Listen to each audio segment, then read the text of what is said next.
Մեր ընդդիմությունն ասում է, որ ինքը կողմ է խաղաղությանը, շատ է ուզում խաղաղություն, բայց ոչ այն խաղաղությանը, որը ԿՊ-ն է բերում, այլ արժանապատիվ խաղաղությանն է կողմ։ Իսկ իրականում ինչ ասում ընդդիմությունը։ Ընդդիմությունը նախկին իշխանությունները, որ նույն մարդիկ են եղել, տասնամյակներ շարունակ արել են այնպես, որ Հայաստանի ժողովուրդը այդ խաղաղությունը ճաշակի, բայց ուրիշ երկրներում։ Եվ այդ խաղաղության համը մնա ժողովրդի բերանում, ու երբ որ ժողովուրդն ուզենա նույն խաղաղությունը ճաշակել Հայաստանում, չկարողանա։ Որ այդ խաղաղությունը նման լինի ծառից կախված խնձորի, բավականաչափ մոտ, որ աչքդ տեսնի, բայց բավականաչափ հեռու, որ ձեռքդ չհասնի։ Որ միշտ ուզենաս, բայց չկարողանաս։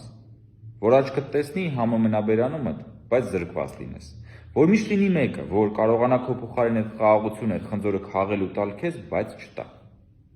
Սա է եղել ընդդիմության խաղաղության ռազմավարությունը, որ հիմա ասում են մեր ժամանակ խաղաղություն էր։